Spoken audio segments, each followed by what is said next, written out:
알 수 없는 호기심이 이끄는 낯선 장소에서, 때로는 익숙한 장소에서 맞닥뜨린 형체 없는 두려움. 오늘은 실제로 겪은 보이지 않는 두려움에 대한 얘기입니다. 첫 번째 이야기. 제가 어릴 때부터 살았던 동네에는 유치원 때부터 친하게 지내던 친구가 있었어요. 친구와 저는 둘 다 겁이 없는 편이라 으스스한 곳을 찾아다니는 걸 좋아했어요. 특히 폐건물 같은 곳을 밤에 구경하는 걸 즐겼죠. 저희 집에서 차로 30분 정도 떨어진 곳에 수십 년째 방치된 오래된 병원이 있었어요. 워낙 외딴 곳에 있어서 철거하기도 애매하고 그냥 그대로 내버려둔 곳이었죠. 해가 지고 난 한밤중 우리는 차를 몰고 병원으로 향했어요. 도시의 불빛이 멀어지고 가로등 하나 없는 외길로 들어서자 공기는 급격히 차가워졌고 창밖은 칠흑 같은 어둠으로 변했죠. 드디어 병원 입구에 도착하자 차 헤드라이트에 비친 병원의 모습은 압도적이었어요. 무너져가는 외벽과 깨진 유리창들이 마치 흉물스러운 괴물처럼 느껴졌죠. 소문에는 조폭들의 아지트로 쓰이기도 했다는 말이 있었기에 저희도 모르게 주춤거렸지만 묘한 긴장감이 더 큰 호기심을 불러일으켰어요. 다행히 경비원은 보이지 않았고 건물 안으로 들어가는 건 생각보다 쉬웠어요. 다른 사람들이 자주 드나들었는지 깨진 창문이 하나 있었거든요. 차 문을 닫는 딸깍 소리가 유난히 크게 울리는 것을 끝으로 우리는 세상과 단절된 공간으로 들어섰죠. 차갑고 축축한 공기, 곰팡이와 썩은 냄새가 뒤섞인 퀴퀴한 냄새가 코를 찔렀어요. 손전등 불빛에 먼지가 춤추듯 날리고 우리의 발소리는 마치 메아리처럼 복도를 타고 울려 퍼졌어요. 가장 높은 층으로 올라가는 길은 으스스했어요. 층마다 벽에는 정체를 알 수 없는 낙서들이 가득했고 낡은 침대나 의료기구들이 덩그러니 놓여 있었죠. 삐걱거리는 계단을 한 칸 한 칸 오를 때마다 심장이 더욱 빨리 뛰는 것을 느꼈어요. 드디어 가장 높은 층에 도착하자 바닥 곳곳에 구멍이 뚫려 있었고 일부는 삐걱거려 언제 무너질지 몰라 조심스러웠죠. 방들은 텅 빈 어둠뿐이었는데 손전등을 비출 때마다 그 어둠 속에 누군가 숨어 있을 것만 같은 불길한 기분이 들었어요.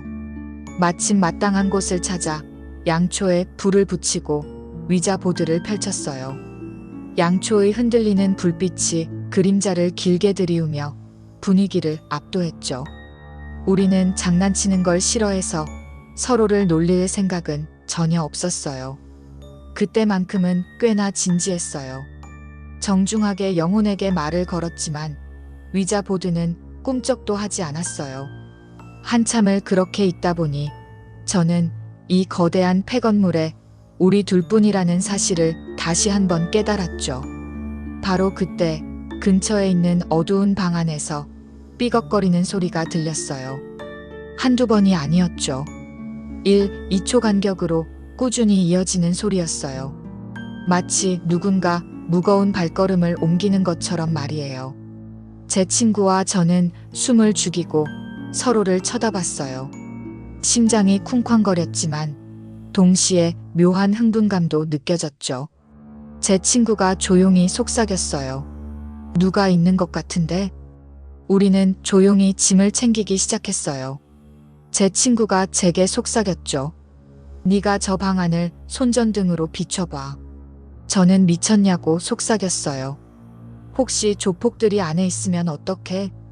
제 친구는 내가 할게. 라고 말하더니 제 만류를 무시하고 문 쪽으로 다가갔어요. 손전등을 켜면 어차피 다 보일 텐데 굳이 발소리를 죽이는 게 우습게 느껴졌죠. 그런데 제 친구는 끝내 손전등을 켜지 못했어요.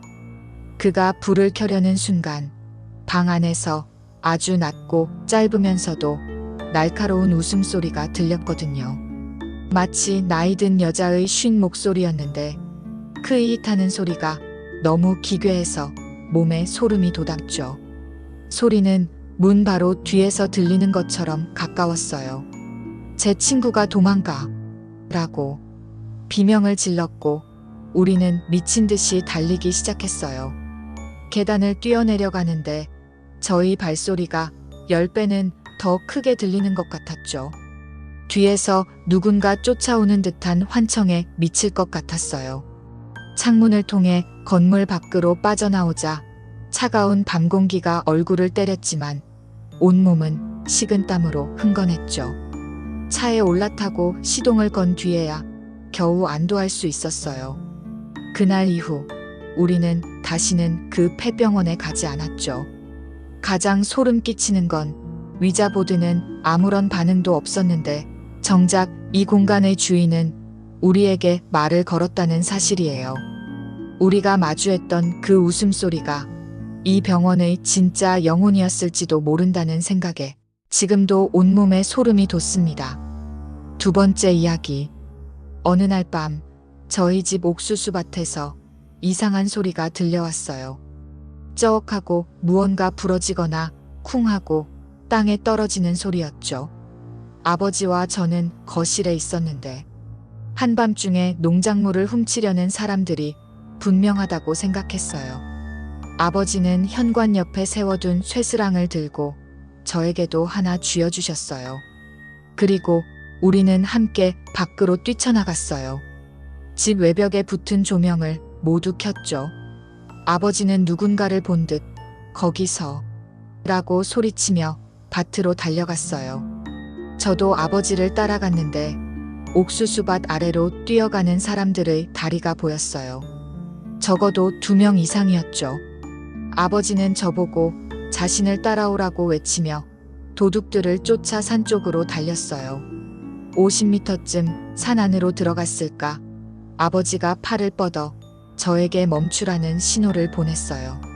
저는 숨을 헐떡이며 제자리에 섰어요. 아버지는 30초 정도 아무 말 없이 주변을 둘러보았죠. 저는 숨이 차서 물어볼 힘도 없었지만 이내 아버지의 의도를 알게 되었어요.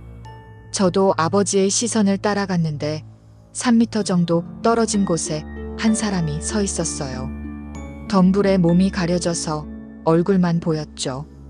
그때 발밑에서 낙엽 밟는 바스락 소리가 들렸는데 바로 그 옆에 또 다른 사람이 서 있다는 걸 알게 되었어요.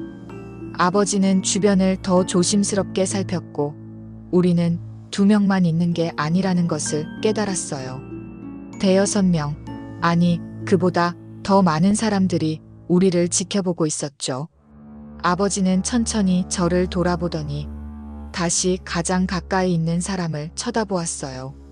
가장 소름 끼쳤던 건 달빛에 희미하게 드러난 그들의 얼굴만 보였다는 거예요.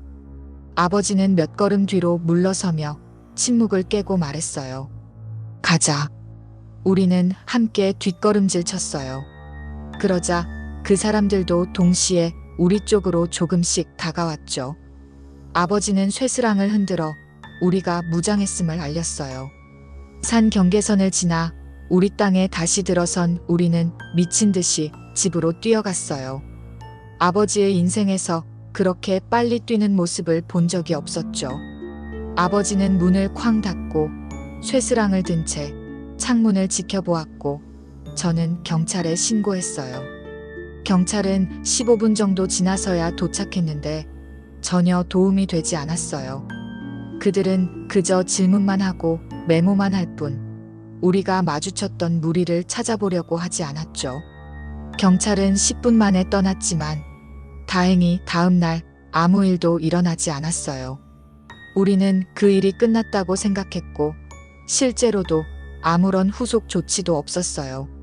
세 번째 이야기. 친구와 저는 차를 몰고 여행 중이었어요.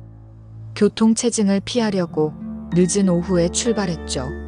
한참을 달리다가 친구가 갑자기 화장실이 너무 급하다며 고속도로에서 내려야 했어요. 배탈이 나서 정말 급한 상황이었거든요. 우리는 인적이 드문 동네를 헤매며 화장실을 찾아다녔어요. 차도 없고 상점 불빛도 모두 꺼져 있었죠. 마치 유령 마을 같았어요. 고속도로에서 멀어질수록 주변은 점점 더 조용하고 으스스하게 변했죠. 그러다 24시간 운영하는 허름한 편의점을 발견했어요. 건물 뒤편에 숨겨진 주차장으로 차를 몰았죠. 주차장에는 우리 차 말고는 아무것도 없었어요. 워낙 외진 곳이라 찾아오는 사람도 없을 것 같았죠. 저는 여기가 위험한 곳이라는 걸 직감하고 친구에게 서둘러 돌아오라고 말했어요. 친구는 30분 안에 돌아올게라고 말하며 특유의 장난기 가득한 미소를 지으며 건물 뒤로 뛰어갔어요. 저는 창문을 올리고 문을 잠근 채 차 안에 앉아 있었어요. 멀미가 가시지 않아 잠시 신선한 공기를 쐬려고 차 밖으로 나갔죠. 저는 끊임없이 주변을 살피며 경계했어요. 그러다 주차장 가장자리에 누군가 서 있는 것을 발견했어요. 어두웠지만 그 사람이 차를 향해 서 있다는 것을 알 수 있었어요. 저는 그 즉시 차 안으로 다시 들어가 문을 잠갔어요. 그런데 그 행동이 실수였던 것 같아요. 주차장 끝에 있던 그 사람이 천천히 하지만 위협적으로 차를 향해 다가오기 시작했거든요. 제가 겁을 먹은 걸 보고 저를 쉬운 표적으로 삼았을 수도 있겠다는 생각이 들었어요. 저는 열쇠를 가지고 간 친구에게 당장 돌아오라고 문자를 보냈어요. 애타는 마음으로 친구의 답장을 기다렸죠. 마침내 친구가 진짜? 라고 답장을 보냈어요. 저는 응이라고 바로 답했죠. 그는 2초 뒤에 크크크크크크 알았어. 곧 갈게라고 답장했어요. 저는 야, 진짜 심각해. 라고 다시 문자를 보냈어요. 그 남자는 이제 겨우 몇십 미터 앞에 있었어요. 저는 차에서 내려 도망칠까 생각했죠. 바로 그때 친구가 건물 뒤편에서 뛰어왔어요. 친구는 그 남자를 보자마자 차에 올라탔죠. 우리는 간발의 차이로 그곳을 벗어났어요. 몇 블록 떨어진 곳에 차를 세우고 숨을 돌리며 이야기를 나눴어요. 제 심장은 여전히 미친 듯이 뛰었고 패닉 상태였죠. 반면 친구는 점점 더 재미있어하는 눈치였어요. 한참을 더 달리다가 저도 겨우 웃을 수 있었지만 만약 그 사람이 차에 도착했다면 무슨 일이 일어났을지 생각하면 아직도 소름이 끼쳐요. 어쩌면 아무 일도 없었을 수도 있고 아니면 훨씬 더 끔찍한 일이 벌어졌을지도 모른다고 생각하니 말이죠.